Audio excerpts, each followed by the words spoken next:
Other shows we have for you to enjoy at myclassicradio.net. The Avengers was most certainly not a household name in South Africa prior to the radio series. With no national television service until 1976, the mechanism simply was not present in the country to show television programs to mass audiences. While many other countries reveled in the filmed adventures of John Steed and company, South Africa was not equipped to join in the fun. The series took Britain by storm and made a major impression in the American markets, being that greatest of rarities, a British series given a network transmission slot. However, as a filmed series, rather than a videotaped one, The Avengers was able to gain a modicum of exposure in South Africa through film rentals. Come and listen at myclassicradio.net.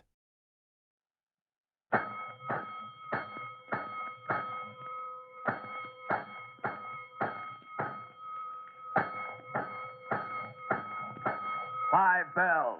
Stand by all stations. Attention, all districts. A 5-alarm fire. 5 bells. Move in immediately. That's it. Let's roll. Let's go. Firefighters.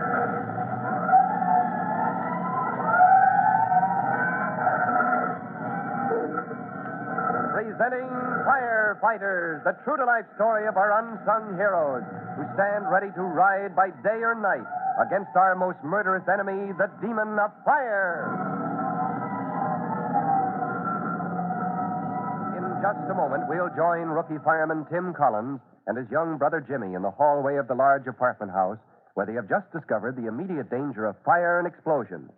It was Jimmy's tip that part of a gasoline delivery intended for the garage tank next door had been mistakenly pumped into the apartment house fuel tank that sent his older brother and himself racing to the scene. Now, in just a moment, we'll check up on the situation.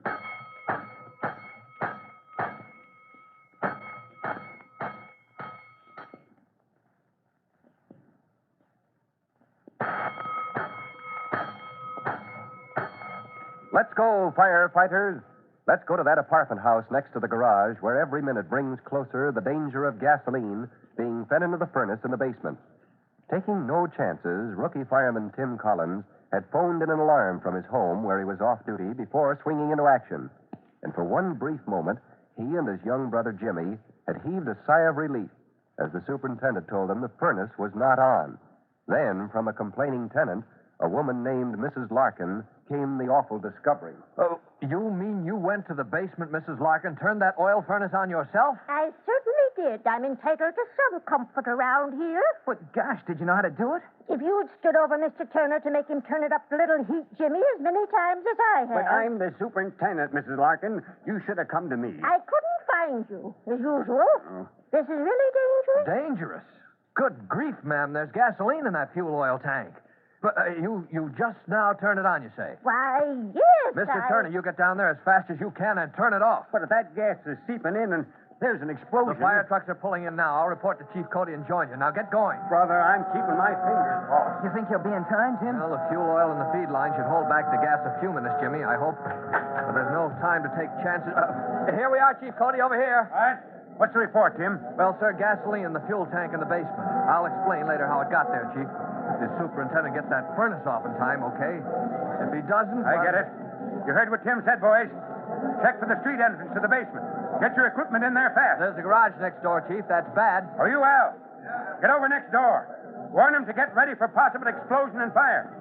Jake, if this block isn't roped off in 2 minutes flat, I'll have you polishing brass. An awful lot of people live in this building, Chief. We started getting them out already. Good for you, Jimmy. Wait a minute, lady. I am going to my apartment to save a few things. No, you're not. I don't want any panic started here. I'm afraid Mrs. Larkin started all this without meaning to, sir. Well, then she can help us by getting out on the street, keeping out from underfoot. That's your job, Jimmy. Yes, sir. Okay, Chief. I'd like to get down to the basement, Chief Cody, and let that super a hand. Hop to it, Tim. I'll get some men down there with equipment. Good luck. They're not just going to leave us here. Well, they've got their jobs to do, Mrs. Larkin. We've got ours. Come on, we better head for the front door. Good heavens, I forgot to give this to Mr. Turner. What is it? That thing you're holding in your hand? I don't know, really. It's been a whaler sometimes. to turn it to bring the heat up in the furnace. My gosh, you mean you broke it or something? Oh, no, nothing like that. I must have turned it too far. It came off in my hand. Important. Gee whiz, if it's part of the control for turning the heat up, you have to have it to turn it off. And my brother Tim's gone down there to... Oh, I better do something about that fast. Meanwhile, Jimmy's older brother, Tim, has reached the furnace room in the basement. To his surprise, he sees the superintendent leaning against the metal door, his face bathed in perspiration. What's the matter, Mr. Turner? Did you get that furnace off? No, Tim. I did the best I could, but... Well, that's not good enough. Let's go. You can hardly step inside there. It's so hot. See? Furnace blazing hot. Sounds like she's shaking herself to pieces. Well, don't worry. Asbestos suit and gloves, we'll get You it. could get right up next to her. It wouldn't do any good. The control's gone. The regulator? Yeah, that fool woman and her meddling. When I got down here, the furnace was heating up fast, but I'd have been time to turn her off. Well, wasn't there any way you could? Nope, I tried, and all the while she's building up heat like crazy. Gasoline's been seeping in with the fuel, bit at a time. Well, that's why there wasn't any explosion. Where's your fuel tank? Other end of the basement, up high. It's built out under the sidewalk. Well, let's get to it. That fuel line, that pipe is like a fuse leading to a keg of dynamite. Come on, help me close this door. Sure. Maybe if you firemen can get your hose down here. Are you crazy? Water and gasoline? That furnace would blow up. That little room would be like a sea of burning gas and oil. You said a mouthful, Tim. Oh, hello, Chief. Furnace is out of control, huh? Yes, sir. Sorry, Chief Cody, but we're in a fine spot. We've been in them before, son. Didn't I hear you say you were heading for the fuel tank? Yes, sir. It's over here. Come with me. We smashed through your street entrance to the basement, Turner. Yeah? My men will be getting a load of sand in any minute. Well, that furnace room is a furnace in itself, Chief. Not much they can do in there, I'm afraid. They'll do the best they can, Tim. Holy smoke, Turner. That's your fuel tank where that pipe goes in up there? Yes, sir. It extends out onto the sidewalk on a shelf. Oh, Chief, this end of it's all bricked up. Brick and concrete, except for that little opening up there. Well, it's fire regulations, Tim. You're not supposed to leave your tank standing in the open. No, but good grief, man. You're not supposed to make it impossible to get at. There must be a valve or petcock close to the tank to turn the fuel off at the source. Well, there is. I'm sure of that, only I never had any occasion to use it before. Well, we do now, and how? This whole place could go up like an ammunition dump any minute. Look, there's a barrel. Yeah. Give him a hand rolling it over here, Turner. Sure. If you climb up on it, Tim, we may be able to reach into that opening. Cut off the feed line from the tank, huh? Yeah, that's the idea, Chief. Yeah. Here we are. It was the super before me bricked this up, Chief. Even though the tank's up high, I'd have left an opening so you could get through without trouble. Well, never mind that now. Here, take my flashlight, Tim. Yes, sir. I'll give you a hand up. Yep. All right, that does it, Chief Cody. I can see that petcock on the tank, but I couldn't reach in that far in a month of Sundays. You mean you can't get at it? No, sir. That opening's so small a man couldn't get through it. Oh, blast all superintendents who seal their tanks up so you can't get at them. Look out, Turner. We're coming down. We better get out of here while we're still alive. Well, whoever walled that tank up left so much space between it and the petcock, you just can't reach it, Chief. Well, we'll just have to smash our way through. Let's get back upstairs for equipment and men. You haven't got time to do that. That's the only way to shut off the feed line to the furnace. You don't get me down here again, not with this whole place ready to blow sky high any minute. Nobody's asking you. That's our job. Well, it'll be ticklish work, Chief. Working against time. You're telling me. I hope they've got the people out of this building. Yes, sir, and the block roped off. I can't order any man to take a chance down here smashing through that wall to get at a tank that may blow up in their faces. Well, so you ask for volunteers. And I'm the first, Chief. Let's get up those stairs. Yeah. As the three men race up the basement stairs and emerge into the hallway, the first person they see is young Jimmy Collins coming toward them. For Pete's sake, Jimmy, what are you doing in here? I thought I told you to get that Mrs. Larkin out of the building and stay out yourself, son. Oh, I didn't mean to disobey orders, Chief, but I had to come back. Well, we'll talk about that later, Jimmy. You get along outside and don't argue. Oh, I don't mean to argue, Tim, but I wanted to get down the basement and tell you something. But the firemen were making everybody move out, and they wouldn't let me in. Well, certainly not, Jimmy. Looks like they got most everybody out of the building now, Tim. Well, gosh, won't you listen to me? There's no time, Jimmy. You don't know what can happen here any minute. But I do. There may be an explosion because you couldn't turn that furnace off. How do you know that, son? Al, come here a minute, will you? When I got Mrs. Larkin outside, I found what she had in her hand. See? Well, that's the control part that was missing, Chief. That's why Turner couldn't shut off the furnace in time. Well, never mind that now. Oh, listen, Al. Get outside and ask for half a dozen volunteers. Explain there's a blazing furnace down there, shaking herself to pieces.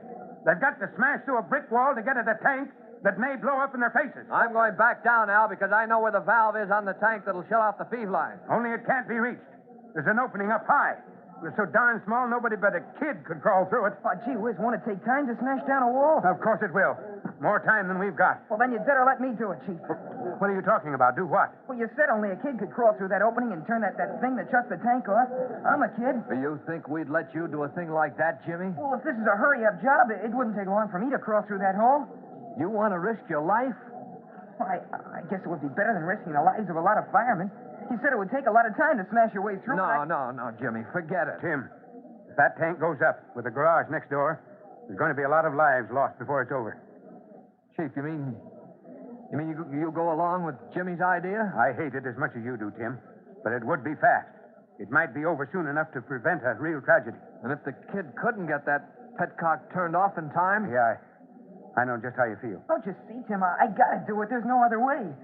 Oh, no, I can't let you, Jimmy. Think of Mom. I could do it. I know I could. I'll come through all right. We'd pray you would, Jimmy, but... Now, this is one case where I don't give the orders, Tim. Jimmy's your brother. You'll have to say the word. But you'll have to say it one way or the other fast. Time is something we haven't got. Chief Cody has handed rookie fireman Tim Collins the toughest decision he ever had to make. He saw the opening to the tank. He knows Jimmy is small enough to be boosted up so that he can crawl in and shut off the valve on the tank. It might be in time to save scores of lives, and yet, would it? Even though Jimmy is anxious to help, can Tim let him take the risk? To learn what happens, be sure to listen to our next exciting episode of The Firefighters. In just a moment, Chief Bob Cody will tell you, boys and girls, how you can help the firefighters in your own town. But first, here's a message you ought to hear.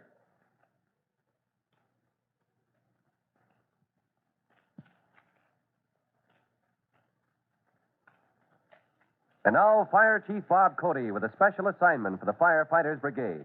Chief Cody. Hello, boys and girls. This is Chief Cody with a word about how you can be a big help to your local fire department. False alarms are serious business. You can help discourage this costly and dangerous practice by teaching the boys and girls you know the danger and folly of tampering with fire alarm boxes. Remember, a false alarm may cost the life of someone you know. That's all for now. So long. Fire Chief Cody and the young rookie fireman Tim Collins will be back on the same station the next time you hear... That's it. Let's roll! Let's go! Firefighters! Firefighters is a copyrighted feature of William F. Holland Productions.